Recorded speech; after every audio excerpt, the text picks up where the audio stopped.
आपके बिल्कुल। माँ बाप, आपके माता पिता आपके साथ में है, अगर आप सुख संपन्न हो तो आप माता पिता को ध्यान देना छोड़ दोगे, बोल दोगे अरे तुम कुछ नहीं कर पाए, मैंने कर लिया, देखो ये अहंकार आ जाता है। तो इसीलिए कह रहा हूँ कि एक तकलीफ, घबराइए मत आप लोग, कोई भी मत घबराइए कि मुझे ये तकलीफ है, मैं इतना प्रार्थना कर रहा हूँ, इतना संकल्प कर रहा हूँ, मैंने वनडे कर, भैया आप 10 वनडे कर लो, आप 100 वनडे कर लो, लेकिन माँ बाबा जो चाहेंगे वही हो।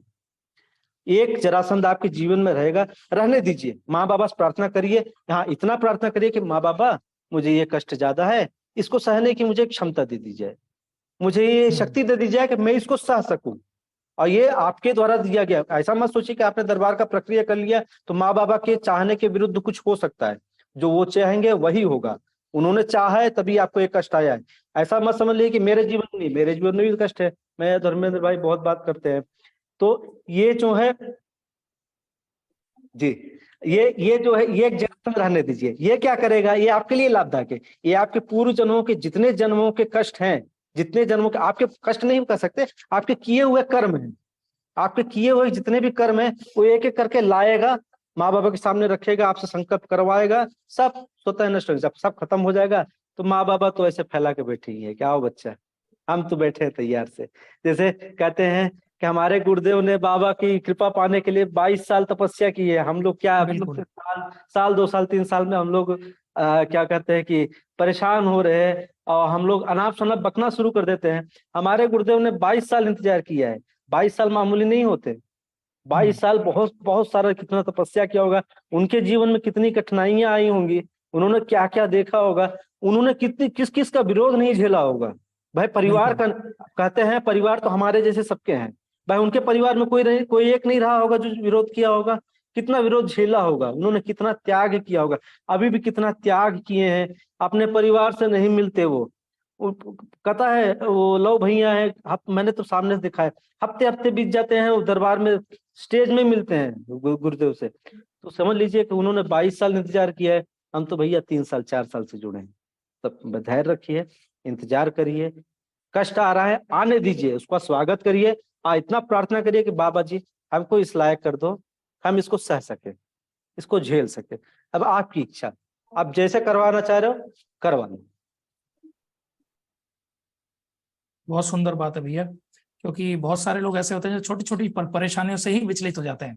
जी, तो कुछ एक मूल मंत्र उनके लिए, जब जीवन में कुछ उनको कठिनाइयां आए, परेशानियां आए और पूरी तरह से टूटने की स्थिति में, उस समय उनका नजरिया क्या होना चाहिए? देखिए आशावादी जो नजरिया होना चाहिए, माँ बाबा के प्रति आशावादी, माँ बाबा अब आपके सलाह अलावा कोई नहीं है, अब आप ही तोड़ो या आप ही बनाओ, हम तो आपके ऊपर समर्पित हैं, भाई ये जीवन हमारा नहीं, हम तो मर चुके थे, हमको तो पुनर्जन्म आपने दिया है, हम तो उंगली पकड़ के आपने लेके आए ऊपर, अब आपके ऊपर समर्पित है, अब आप देखो, इतना अगर आप कर देंगे, बस इतना ही चाहिए माँ बाबा को, बाकी तो माँ बाबा तो इतने हैं कि आपकी चुटकियों में 100 जन्मों के कर्म काट सकते हैं, समर्पण बिल्कुल। चाहिए बस। 100%। और हर मीटिंग में मुझे एक किस्सा जरूर याद आता है, मैं दीदी का नाम भूल गया क्योंकि आजकल बाबा माँ की कृपा से इतने सारे लोगों से बातें हो रही हैं कि नाम याद रखना थोड़ा मुश्किल हो रहा है। लेकिन जब उनका बच्चा 4 डॉक्टर्स ने डेड डिक्लेयर कर दिया, तो उस समय उनके भाव क्या थे? इस समय मतलब कुछ लोग, जैसे हमारे बीच में बहुत सारे कमेंट्स में देखता हूँ, सबसे पहले तो मैं आप सभी से एक बार हाथ जोड़ के रिक्वेस्ट करूंगा। मेरे पास अभी कल एक दीदी का फोन आया और कुछ एक ऐसी नेगेटिव बात है जिन्होंने मुझसे 15 मिनट के दौरान 3 बार वो सेम बात बोली। तो मैंने उन दीदी को एक निवेदन किया, मैंने कि दीदी आप बार बार एक ही बात को बोले जा रही है और एक नेगेटिव बात को आपने मुझसे 10-15 मिनट की चर्चा के दौरान 3 बार बोल दिया। अगर 10 से 15 मिनट के दौरान 3 बार आप मुझे बोल सकते हैं जबकि आप मुझे जानती नहीं है, फिर भी तो इसका मतलब क्या? इसका मतलब आप व्यावहारिक जीवन में कितने लोगों से बार बार इस बात को बोल रही होंगी। और जब बार बार आप इसी बात को बोलेंगे तो आपकी जिंदगी में जो नेगेटिविटी जो स्मृतियों को आप पकड़ के बैठी हुई हैं, आप उनको जाने ही नहीं देना चाह रही, तो आपके जीवन से वो नेगेटिव जो आपकी स्मृति है वो कभी नहीं जाएगी और आपकी जिंदगी में कभी सुधार नहीं आएगा। तो सबसे पहले जीवन में जो पॉजिटिव हो रहा है वो देखना सीखिए। ऐसा कभी नहीं हो सकता कि किसी की जिंदगी में सिर्फ बुरा हो रहा हो। मैं एक साधारण इंसान की अगर बात करूं, अगर सुबह से लेकर शाम तक कोई अपनी जॉब पे भी जाता है, 8 घंटे की नौकरी भी करता है, तो उसके दौरान उसकी जिंदगी में किसी से झगड़ा भी हो जाता है, लेकिन किसी से बहुत तारीफ भी मिलती है। तो हम क्यों सिर्फ उधर ही हमारा ध्यान रहता है जहां पे किसी ने झगड़ा हो गया और हमारा मूड खराब हो गया और पूरे दिन हम अपसेट रहते हैं और उसी बात को लेकर डिस्टर्ब रहते हैं। हम उन बातों पर क्यों नहीं ध्यान लगाते जो हमारे जीवन में इतना अच्छा हो रहा है। ईश्वर की कृपा से जीवन में जितनी पॉजिटिविटी आई है उनके बारे में ज्यादा चर्चा करें, सो दैट वही एनर्जी और ज्यादा आगे बढ़े और उनसे हमारे जीवन में पॉजिटिविटी आए। तो उन दीदी का एक वाक्य जो मैं बताना चाहूंगा, कुछ दिनों पहले जो इंटरव्यू हुआ था, तो उन्होंने कहा मेरे छोटा बच्चा था और 4 डॉक्टर्स ने बोल दिया he is dead, he is no more. तो ऐसी स्थिति में मैंने ये नहीं सोचा, मैंने बाबा माँ के प्रति नेगेटिव नहीं सोचा, दरबार के प्रति नेगेटिव नहीं सोचा कि आपने मेरा छोटा बच्चा मुझसे छीन लिया, बल्कि उस समय मेरे जो भाव थे वो यही थे कि कोई बात नहीं, अगर मेरे पास नहीं है तो किसके पास है, अगर मेरे पास नहीं है तो वो आपके पास है, तो अगर हो सके तो मेरा बच्चा लौटा दीजिए, नहीं तो मुझे पूर्ण विश्वास है माँ बाबा कि उसकी आगे सदगति होगी और वो आपकी शरण में है। तो जब ये भाव होते हैं तो दुनिया की कोई शक्ति ऐसी नहीं है जो आपके साथ किसी तरह की कोई अनहोनी कर दे। तो अमित भैया ये जो भाव है ये सबसे ज्यादा महत्वपूर्ण है, और जब हमें विश्वास हो जाता है कि दरबार की जो शक्तियां हैं उनको हम अच्छे से महसूस कर पा रहे हैं, हम चीजों को, सारी चीजों को जान पा रहे हैं, समझ पा रहे हैं, तो जब तक समझते नहीं है तभी तक ये सारी समस्या जिंदगी में घेरे रहती है। और इसीलिए माँ बाबा की प्रेरणा से गुरु गीता को रिकॉर्ड किया मैंने, यूट्यूब चैनल पे डाला, और बहुत सारे गुरु भाई बहनों के उसके ऊपर इतने सारे कमेंट आए। मैं रोज किसी भी मीटिंग में आता हूँ, मैं आपसे ये कहता हूँ, मैं ये नहीं कहता कि मेरा ही वीडियो देखिए, गुरु गीता साक्षात महादेव की वाणी है, आप उसको देखिए, आप उसको सुनिए, और एक बार सुनने से कुछ नहीं होगा, 100 बार सुनिए, एक शब्द के ऊपर ध्यान दीजिए। अगर आपको पीडीएफ चाहिए तो भी मैं आपको उपलब्ध करूंगा, पढ़िए, लेकिन उसके अंदर महादेव ने बोले हैं, जब उन शब्दों पे आप गौर करते हैं तो आपको पता चलेगा कि आप जिनको एक साधारण व्यक्ति मान के अपनी शिकायतें लेके जा रहे हैं, तब आपको पता चलेगा वो कौन है जो आपके सामने बैठे हैं। अब ये आध्यात्मिक जो अनुभव है वो तो सूक्ष्म अनुभव सूक्ष्म रूप से ही किया जा सकता है, जैसे कि तंत्र लेवल में 3 लेवल पे अमित भाई पहुंच चुके हैं, धर्मेंद्र भाई पहुंच चुके हैं, तो इन लोगों को अलग लेवल का एक्सपीरियंसेस होंगे, क्योंकि भले ही हमें दरबार से जुड़े हुए बहुत समय हो गया, हम अभी भी बहुत पॉजिटिव दरबार के बारे में बातें करते हैं, लेकिन अब भी बहुत सारी चीजें मानी हुई है, जानी हुई नहीं है। जैसे जैसे आप लेवल क्रॉस करते चले जाएंगे, आप तंत्र साधना में आगे बढ़ते चले जाएंगे, तो वो मानी हुई जो बातें होती है ना, वो जानी हुई बातों में परिवर्तित हो जाता है, क्योंकि गुरुदेव आपको साक्षात उन सब चीजों का आपसे साक्षात्कार कराते हैं। और जैसा अभी अमित भाई ने बताया कि पूर्व जन्म के बारे में भी बहुत सारी चीजों को अनुभव करा दिया गुरुदेव ने, लेकिन हम इस बात को मान सकते हैं, लेकिन अभी जान नहीं सकते। जान क्यों नहीं सकते? क्योंकि वो लेवल हमारा नहीं है।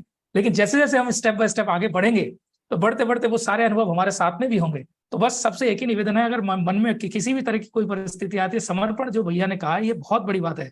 और अवधेश भैया कहते हैं कि समर्पण वो नहीं आपने कह दिया हो गया, समर्पण आपके भाव से होता है, शब्दों से कभी नहीं होता। शब्दों से तो सब लोग कहते हैं हाँ हम वीडियो देखते हैं, हम रोज संकल्प करते हैं, हम प्रार्थना करते हैं, लेकिन उसमें आपके भाव कितने, आपका संकल्प में आपका जो समर्पण है वो कितना है। अगर समर्पण पूर्ण है तो आपका काम होने से कौन रोकेगा, और क्यों रोकेगा? क्योंकि जहां तक मैं गुरु गीता में बाबा को और माँ को समझ पाया हूँ, तो बहुत सारे लोग जैसे कहते हैं कि हमारे जो गुरुदेव है वो भगवान है। भ्रांति को मिटा दीजिए, आपके गुरुदेव भगवान नहीं है। भगवान ऊपर से गुरुदेव जो होते हैं वो भगवान से कई श्रेणी ऊपर होते हैं, और ऊपर इसलिए होते हैं क्योंकि हर किसी को एक मार्गदर्शन चाहिए होता है। आज जिस तरह से हम अमित भाई से बहुत सारी चीजों को मार्गदर्शन ले रहे हैं, अमित भाई गुरुदेव से मार्गदर्शन ले रहे हैं, तो आप ये मान के चलिएगा भगवान वो होते हैं जो गुरुदेव से मार्गदर्शन लेते हैं, गुरुदेव की प्रेरणा से काम करते हैं। ये मैं नहीं कह रहा हूं, ये मेरे शब्द नहीं है, ये महादेव के शब्द है। आप गुरु गीता में पढ़िए, तो जिस दिन आपको इस चीज का विश्वास हो जाता है कि आप जिस दरबार में जुड़े हैं वो दरबार कैसा है, तो आपका समर्पण धीरे धीरे अपने आप होने लगता है। क्योंकि मन तो बहुत चंचल है, मन किसी चीज को तुरंत स्वीकार नहीं करेगा, लेकिन बार बार जब आप सुनेंगे, मैं आपको इस चीज को दावे से बोल सकता हूँ, 10 बार सुन लेना, और 11वीं बार अगर आप रात को सोते समय सुन रहे हैं ना, एकांत में सुन रहे हैं, मैं आपको इस बात का दावा कर सकता हूँ कि रात को नींद नहीं आएगी, रात भर रोते रहोगे। इतनी पावरफुल जो शब्द है उसमें महादेव के हैं, क्योंकि आप जिनको एक साधारण इंसान समझ रहे थे, आपको अचानक से पता चलेगा कि उनकी शक्तियां क्या है। आप जिनको बाबा की प्रतिमा जो आप देखते हो ना, माँ की प्रतिमा देखते हो, तो आप तो बस प्रतिमा समझ के हाथ जोड़ के आ जाते हो लेकिन जब गुरु गीता पढ़ोगे तो 11वीं बार 12वीं बार जितनी बार आप पढ़ते चले जाएंगे, उसके अंदर मौजूद एक एक लाइन आपको 1 घंटा रुलाएगी, क्योंकि आपको अंदर से वो ग्लानि महसूस होने लग जाएगी कि मैं क्या सोच रहा था और वो सामने जो है वो क्या है। तो ये अनुभव आपके अंदर, सभी के अंदर होने चाहिए। इसलिए प्लीज मैं हाथ जोड़ के निवेदन करता हूं सबसे, आप गुरु गीता जरूर सुनिए, गुरु गीता जरूर पढ़िए, क्योंकि गुरु गीता साक्षात महादेव की वाणी है। ये जो अनुभव अमित भैया के आए हैं, ये जो अनुभव धर्मेंद्र भैया के आए हैं, अवधेश भैया के आए हैं, तो ये जो समर्पण आज जिस लेवल पे इनका है, आपका चुटकियों में हो सकता है। क्योंकि जब आपको पता चल जाएगा आप किस शक्ति के सानिध्य में हैं, चुटकी बजाने से रोग कैसे दूर हो जाते हैं, इसका लॉजिक दुनिया को पता नहीं चलता है या मन स्वीकार नहीं करता है। लेकिन जैसे जैसे आपको चीजें समझ में आएंगी ना, तब आप, मतलब मेरे पास शब्द नहीं है, आप अंदर से कितनी ग्लानि महसूस करेंगे। आपको अंदर से कितना पछतावा होगा, ऐसा लगेगा मैंने कितना समय, कीमती समय जीवन का निकाल दिया कि मुझे ऐसे मतलब ऐसे सब दरबार मिल गया। और एक लाइन जो गुरु गीता के अंदर महादेव ने कही है वो बहुत सुंदर लाइन है, और वो एक लाइन का अगर सार आप समझ ले, मैं आपको बताता हूँ, अमित भैया के ऊपर ये बात ज्यादा रिलेट करेगी। जिस लेवल पे आज ये हैं, या तंत्र लेवल में जो भी भाई बहन है, उनको लेके महादेव ने एक बहुत बढ़िया बात कही है शुरुआत में ही, कि यहाँ कही गई बात उन्हीं महात्माओं को समझ में आएगी जो जैसी श्रद्धा ईश्वर में रखते हैं वैसी श्रद्धा अपने गुरुदेव में रखते हैं। मैं रिपीट कर रहा हूं, बहुत गहरे बात है, ध्यान से सुनिएगा। यहां कही गई बात उन्हीं महात्माओं को समझ में आएगी जो जैसी श्रद्धा ईश्वर में रखते हैं वैसी ही श्रद्धा गुरु में रखते हैं। यहां महत्वपूर्ण ये नहीं है कि आपने जैसी श्रद्धा भगवान में थी वैसे गुरु में हुई। मैं इसको हाईलाइट नहीं करना चाह रहा हूं, मैं हाईलाइट करना चाह रहा हूं महादेव ने जो शब्द यूज किया ना, महात्मा, तो इस शब्द को आपको पकड़ने की जरूरत है। मेरा माइंड वहीं पे रुका, मैंने उस लाइन को 10 बार पढ़ा। ये महादेव यहाँ कहना क्या चाहते हैं? उन्होंने कहा यहाँ कही गई बात ऐसे महात्माओं को ही समझ में आएगी। तो इसका मतलब साधारण से शब्दों में मैं कहना चाहूंगा, अगर आपको उस गुरु गीता के अंदर कही हुई बातें समझ में आ रही है तो आप ये समझ लेना, करोड़ों करोड़ों करोड़ों साल तपस्या करने के बाद जिस स्तर पर एक बहुत बड़े साधु संत पहुंचते ना, आप वहां पहुंच चुके हैं, अगर गुरु गीता में कही गई बात आपको समझ में आ रही है, क्योंकि वहां महादेव ने आपको महात्मा कहा है। महत्वपूर्ण ये नहीं है कि आप भगवान और गुरु के प्रति जो श्रद्धा रख रहे हैं। तो उस बात को समझने के बाद में जब भी कभी किसी भी भाई बहन के अनुभव को हम सुनते हैं, तो मेरा जो नजरिया होता है, जो एक एक शब्द के ऊपर मेरा ध्यान जाता है, वो ऐसे ही जाता है कि मैं एक ऐसे महात्मा से बात कर रहा हूँ जिनको करोड़ों वर्ष तपस्या करने का फल प्राप्त है। इस बात के लिए फटाफट से हरिहर जल्दी से चैट बॉक्स में, कमेंट बॉक्स में हरिहर। और मैं चाहता हूं कि चाहे आप यूट्यूब पे है या जूम मीटिंग में है, कहीं भी है, आपकी जिंदगी में जो सकारात्मक अनुभव हुए हैं वो सारे आप चैट बॉक्स में लिखिए। ये सारे वीडियोस, ये अनमोल अनुभव हैं। और मैं अमित भाई आपको बताना चाहता हूं, मैंने पिछले कार्यक्रम को भी बहुत भाई बहनों से अनुमति है, आप सबको एक कृपा से, माँ की प्रेरणा से एक पुस्तक के अंदर पूरा एक संग्रह मैं बनाने की कोशिश कर रहा हूँ। बहुत सारे छोटे छोटे जिसके ऊपर लिखना चालू कर दिया है, और माँ बाबा की ऐसी कृपा है कि एक साथ एक नहीं, लगभग 6-7 किताबें जिनके ऊपर एक साथ काम कर रहा हूँ। और जैसा आपको पता है, नींद तो उड़ी जाती है। कल भी मैं सुबह 4 बजे सोया, और मैं जिस फील्ड से बिलोंग करता हूँ उस फील्ड के ऊपर भी एक किताब चल रही है, बहुत जल्दी कंप्लीट हो जाएगी। मतलब इनफैक्ट मेरे प्रोफेशन से रिलेटेड 2 किताबें हैं जिनके ऊपर काम चल रही है। एक किताब जहां पे मैंने सीधा सीधा करौली शंकर महादेव के बारे में नहीं लिखा है, मैं वहां पे एक आप सभी के अनुभवों का एक संकलन मैं उसको बना रहा हूँ। और उस बुक का जो शीर्षक है वो सिर्फ सनातन को मतलब आगे बढ़ा चढ़ा के दिखाना नहीं है। वो जो शीर्षक है ना, उसका सिंपल सा एक ही शीर्षक है कि जीवन में कष्टों से मुक्ति कैसे पाए। अगर आपने ये समझ लिया, जैसे मैं एक छोटी सी बात कहता हूं, कहीं भी जाइए सब बचपन से एक बात सुनते आ रहे हैं कि पहला सुख निरोगी काया, पहला सुख निरोगी काया। लेकिन हमें किसी ने ये बताया नहीं, दरबार में आने के बाद समझ में आता है कि निरोगी काया तुम्हारी होगी कैसे। सही बात। तो मैंने वहां एक चीज मेंशन करी है माँ बाबा की प्रेरणा से, कि पहला सुख निरोगी काया नहीं है। पहले आप समझिए कि सुख कितने प्रकार के होते हैं। सुख 5 प्रकार के होते हैं, जिसमें पहला सुख है आध्यात्मिक सुख। आध्यात्मिक सुख हमारे जीवन में आया अमित भाई, तभी तो निरोगी काया हुई ना। सही बात, तभी तो ज्ञान मिला, तभी तो ज्ञान मिला। ज्ञान की निरोगी काया हो नहीं सकती। अब हर एक व्यक्ति क्या कर रहा है भैया, उस लाइन पे एक चीज से जोड़ रहा है कि सुबह जल्दी उठो, एक्सरसाइज करो, ये खाओ वो मत खाओ। लेकिन भैया जिम जाओ। तो महादेव की कृपा से इस दरबार में जुड़ने के बाद आपको समझ में आता है कि जो निरोगी काया कहा गया है ना, वो निरोगी काया क्या है। निरोगी काया है हमारे विचारों से जो हमारी नेगेटिविटी भरी पड़ी है, पितरों की स्मृतियां भरी पड़ी है, लदे हुए हमारे ऊपर इतने सारे, उन सबको दूर किया जाए, तभी तो हम मानसिक शांति, मानसिक हमारा रोग दूर होंगे, शारीरिक कष्ट दूर होंगे। तो पहला सुख निरोगी काया नहीं है, पहला सुख है आध्यात्मिक सुख। आध्यात्मिक सुख जिंदगी में आया। अब मैं आपके ऊपर इस बात को इम्प्लीमेंट करना चाहूंगा अमित भाई, आपको क्या लगता है, अगर ये आध्यात्मिक सुख ना मिलता तो शारीरिक सुख, मानसिक सुख, आर्थिक सुख, पारिवारिक सुख, ये 4 सुख मिल सकते थे क्या?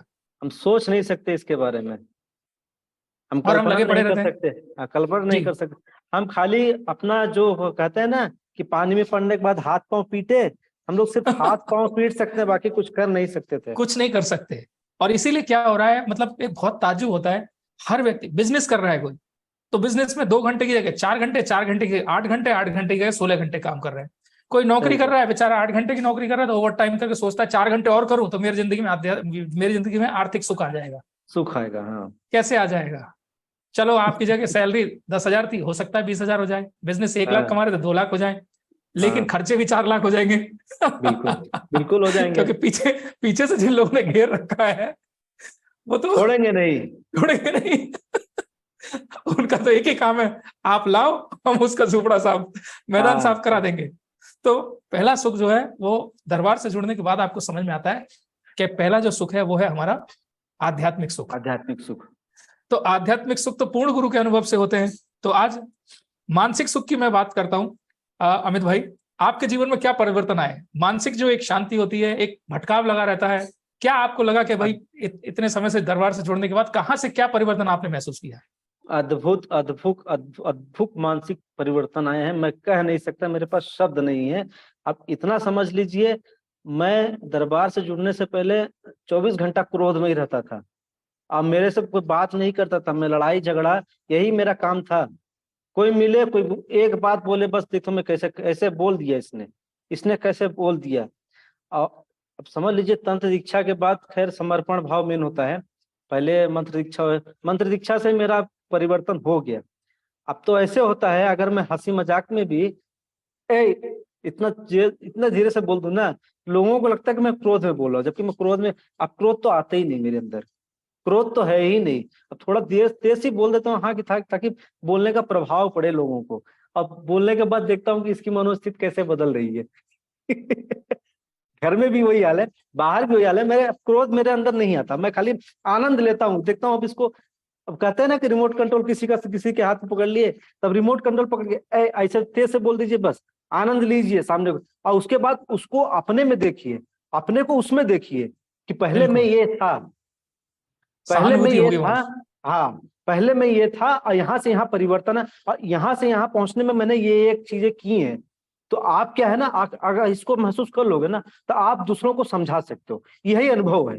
जैसे किसी ने बता दिया, जैसे मैं बोल रहा हूँ, लोगों ने सुना, सुना और उसको वो मिल गया, सूचना मिल गई, भूल गया। और इसको जब स्वयं परिवर्तन करेगा ना इंसान, पहले अवलोकन करेगा। अवलोकन करते रहना चाहिए। मैं देखिए बीच में बात कर रहा हूँ, अवलोकन अपने को हमेशा करते रहना चाहिए। हमारे बड़े बुजुर्ग कह गए हैं कि जो अपना पहले का कष्ट भूल गया वो कभी जीवन में सुधर नहीं सकता। तो उन्होंने उस चीज को यहाँ पे जोड़ के कहा है कि अपने आप को अवलोकित करते रहिए कि पहले मैं ऐसे था, अब ऐसे हूं, इसको करने से मैं ऐसा हुआ, और आगे इसको कैसे लोगों को समझा सकूं, कैसे प्रयास कर सकूं कि लोग सुधरे। तो इस बाबत कहा था कि पहले का चीज भूलना नहीं चाहिए। आप मैं ये नहीं कर रहा हूं कि आप पहले के कष्टों का स्मृति बनाइए, स्मृति कतई मत बनाइए। स्मृति दरबार से बनाने के लिए मना किया जाता है, स्मृति मत बनाइए। हाँ, अवलोकन करते रहिए कि मैं पहले ऐसा था, अब ऐसा हूं, इसको करने से ऐसा हुआ है। तो लोगों को आप अच्छे से समझा सकते हैं, भैया ऐसे नहीं, ऐसे करिए। तो बिल्कुल मानसिक स्थिति तो बहुत बदल गई। और पहली बात तो मैं बहुत रिजर्व टाइप का है।